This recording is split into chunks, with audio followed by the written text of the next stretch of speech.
Magandang umaga po mga kaistorya at mapagpalang araw po Kuya Chris.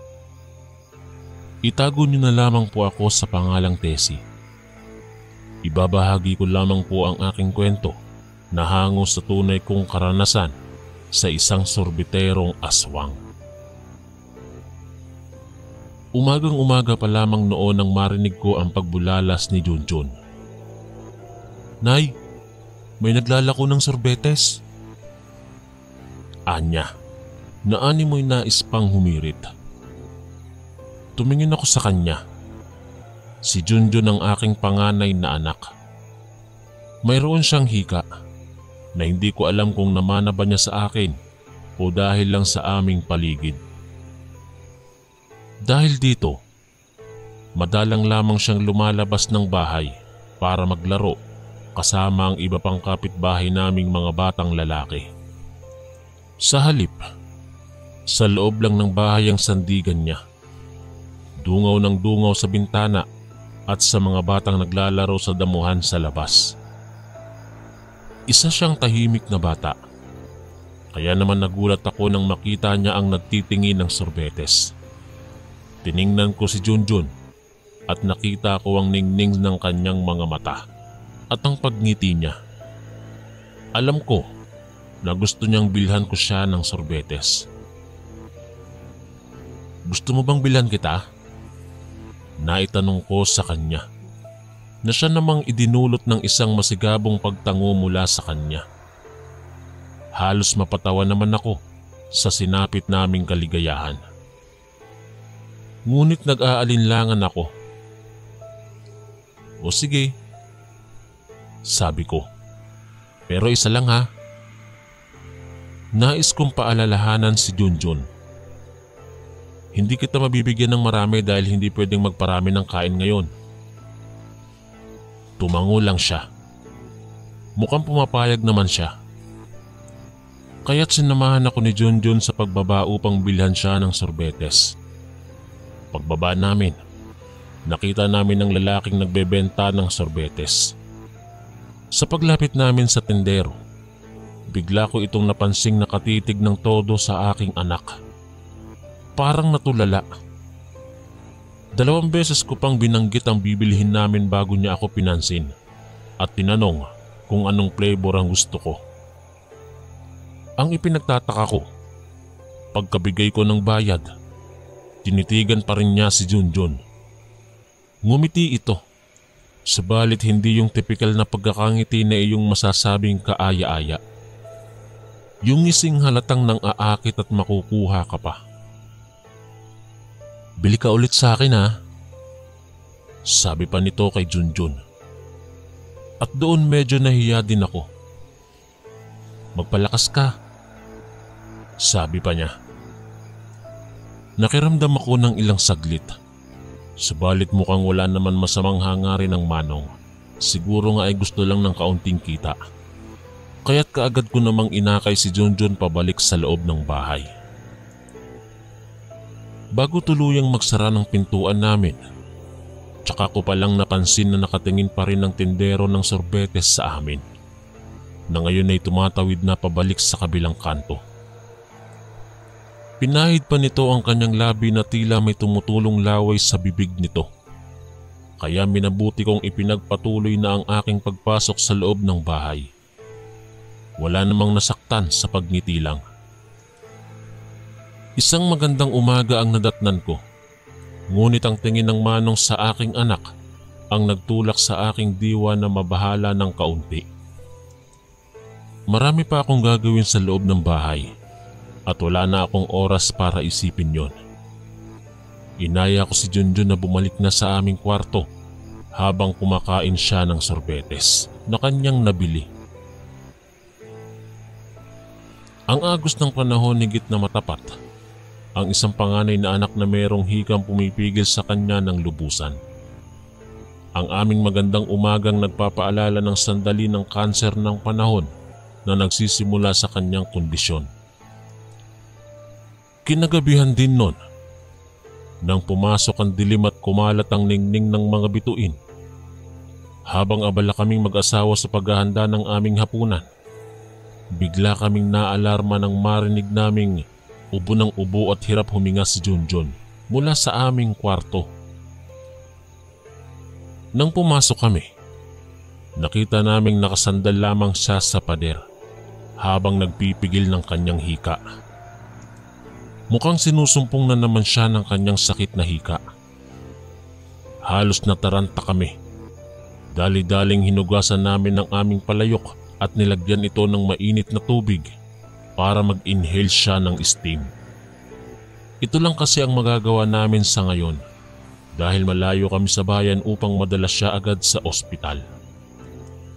Junjun anak, lumapit ka rito. Utos ng aking asawa habang hawak ang palayok ng mainit na tubig. Sumunod naman agad ang aking anak. Umupo ito at idinikit ang kanyang mukha sa palayok upang makahinga ng maayos. Nanginginig ang kanyang mga balikat habang patuloy siyang umuubo. Minsan, napapahinto ang kanyang mga hininga kapag sinusumpong siya ng matinding pangangailangan ng hangin.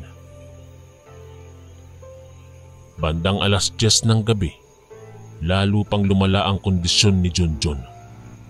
Bukod sa hika, nagreklamo na rin ito ng pananakit ng sikmura. Nay, masakit. Para akong hinahawi sa loob. Daing nito. Kumuha ako ng langis at pinahiran ng kanyang tiyan upang mapawi ang hapdi niyang nararamdaman. Habang abala kami sa pag-aalaga kay Junjun, bigla kaming napatigil nang marinig ang isang mahinang tunog ng tiktik sa labas ng aming bahay. Tila may aswang o masamang elemento sa paligid. Napatingin ako sa aking asawa na agad namang sumigaw. Ina mong aswang ka! Kung hindi ka aalis dyan, tatagain kita at makikilala ka ng mga tao. Galit na galit ito habang hawak-hawak ang kanyang itak. Handang-handa na nitong hanapin at saksakin ang gumugulo sa amin. Subalit pinigilan ko siya. Mahal, wag.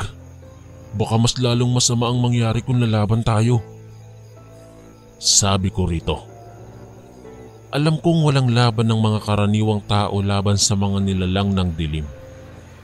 Ang mahalaga, ligtas kami at mukhang nakarinig ang gumugulo sa amin dahil biglang tumahimik ang paligid nang hindi inaasahan. Sa awa ng Diyos, kasabay ng pagsawi ng ingay ang paglalaho din ng hapdi ni Junjun. Unti-unting bumalik ang kanyang lakas ng paghinga. Matapos noon, ay agad siyang nakatulog dahil sa pagod.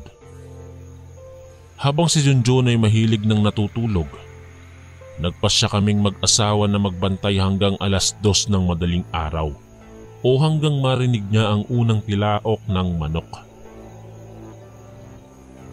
Kinaumagahan, maagang nagising si Junjun. Nakita ko ng tulog ang aking asawa sa tabi, kaya't hinayaan ko na lang itong matulog ng mahimbing. Alam kong puyat ito dahil binabantayan niya kami buong magdamag. Bagamat tila nawala na ang panganib, muling dumalaw ang hika ni Junjun kinabukasan. Kaya napagdesisyonan naming dalhin siya sa bayan para magpatingin sa doktor. Hindi na kami pwedeng maghintay pa ng lalo pang lumubha ang kanyang kalagayan. Habang naghihintay kami ng masasakyang tricycle papuntang klinika, bigla ko napansin na nakatingin ng matagal si Junjun sa kabilang kanto. Tiningnan ko rin kung ano ang pinagmamasdan niya. Sa hindi ko inaasahang pagkakataon, nakita ko roon ang tendero ng sorbetes na binilhan namin noong nakaraang araw. Napako ang aking tingin dito. Naalala ko bigla ang kakaibang paraan ng pagtitig nito kay Junjun nang bumili kami ng sorbetes nito. At sa kasamaang palad, mukhang papalapit ito sa amin ngayon. Nay, bili ulit tayo roon sa mama. Wika ni Junjun. Subalit iling lang ang sinagot ko dito. Hindi pwede anak. May sakit ka pa. Bawal muna tayo sa matamis ha. Sabi ko rito. At tama nga ang aking kutob. Lumapit nga sa amin ng lalaking tendero ng sorbetes. Toy, bili ka ng sorbetes? Tanong nito kay Junjun. Ngumiti ito. Pero para sa akin, hindi ito ngiting maituturing na kaaya-aya. Tiningnan ko lamang siya, sabay abot ng kamay kay Junjun. Halika na anak, sasakay na tayo. Pupunta na tayo sa doktor. Wika ko rito. Tumango na lamang ang tendero at umalis na. Pagdating namin sa klinika, agad na pina-check up si Junjun. Mabuti na lamang at wala nang bantang magkakaroon ito ng atake sa araw na yon. Ngunit ibinili ng doktor na uminom siya ng gamot araw-araw upang hindi na muling mahika at iwasan muna ang mga matatamis na pagkain. Pagkatapos magpa-check up, dumiretso kami sa butika upang bumili ng kanyang mga gamot. At mula doon, dire-diretso na kaming bumalik sa bayan kung nasaan ang sasakyan pauwi sa amin. Habang naghihintay kami ng masasakyan, may nagsisigaw mula sa likod namin. Lumingon ako at nakita ko na namang papalapit sa amin ng sorbitero. Nakangiti at tila excited makipag-usap kay Junjun. Napatitig lamang ako dito. Bakit ba nandito pa rin to? Kanina ko pa ito gustong takasan. Subalit bago pa man siya makalapit, dumating na ang aming sasakyang tricycle. Kaya't agad kong sinakay doon si Junjun. Nang makarating kami sa bahay, dumiretso agad si Junjun sa banyo. Nagrereklamo ito na mahapdi ang kanyang tiyan. Para daw siyang hinahawi at sinasaksak sa loob. Kumuha ako ng mainit na tubig at saka pinainom sa kanya para mawala ang hapdi ng kanyang tiyan. Mabuti na lamang at nawala rin ito. Subalit ang pakiramdam ko, may ibang bagay na hindi maganda ang nagaganap. Naisip ko, marahil ay nababahala lang ako ng husto sa nangyari kanina sa bayan. Maaaring simple lang na coincidence ang lahat. Subalit bakit paulit-ulit ang pagtitig ng sorbitero kay Junjun? Napapaisip tuloy ako kung talaga bang may ibang motibo ito maliban sa kumita lamang. Kinagabihan, habang kaming mag-anak ay nakaupo sa sala at nagkukwentuhan tungkol sa bakasyon, bigla kaming napatakip ng aming mga ilong dahil sa hindi magandang amoy na pumapailan lang. Nagtinginan kaming tatlo at nagturuan. Walang umamin kung sino sa amin ang may kasalanan. Bagamat alam namin na wala namang umutot sa pagitan namin. Baka naman may maligno rito o aswang sa labas. Wika ng aking asawa. Tumayo ito at dali-daling kinuha ang kanyang itak. Mag-iingat tayo, baka may panganib. Bantayan niyo kung saan nanggagaling ang amoy at ingay. Biling niya sa amin bago lumabas ng aming bahay. Sandali lang ang lumipas nang may marinig kaming kaluskos at ingay sa bubong. Napatingin kami ni Junjun sa taas. Agad namang napahiyaw si Junjun. Ano yun? Tanong ko. Habang tinatakpan ng bibig nito para wag maingay.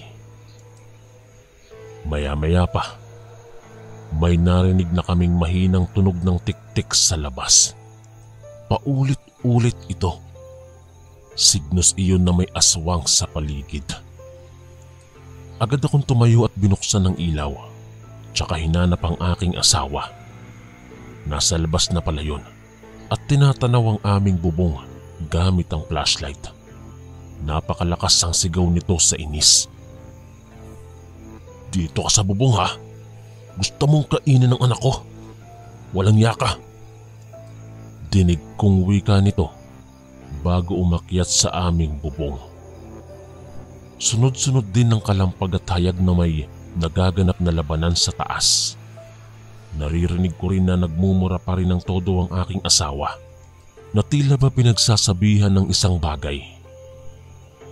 Ilang sandali pa, may malakas na bangga at ungol na pananakit na narinig ko. Mukhang nasaktan ng isa sa dalawang magkaaway sa itaas. Pagkalipas pa ng isang minuto, nakarinig kami ng dalawang magkasunod na pagtapon o pagbagsak mula sa bubong patungo sa lupa. Dahil sa takot, lumapit ako sa bintana at binuksan ito ng kaunti para tignan kung anong nangyayari sa labas. Sa hindi ko inaasahang pagkakataon, nakita ko roon ang sorbitero. Subalit may mukha ng hayop at kagaya ng isang aswang o sigbin. Napaurong ako sa takot dahil lumalapit ito sa bintana. Subalit bago ko pa man ito sigawan, may isang pares ng mga kamay ang humablot dito at sinimulang bugbugin. Ang mister ko pala yon. Pinahihirapang sinasaktan ng halimaw na yon dahil sa pagtatangkang kainin ng anak namin. Hindi ko mawari kung bakit naging mahina ang hayop na yon. Hindi man lang ito umatake o gumante sa aking asawa. Pilit na lang itong umiiwas sa tumihingi ng habag. Huwag ka nang babalik ditong hayop ka. Puputulan kita ng ulo.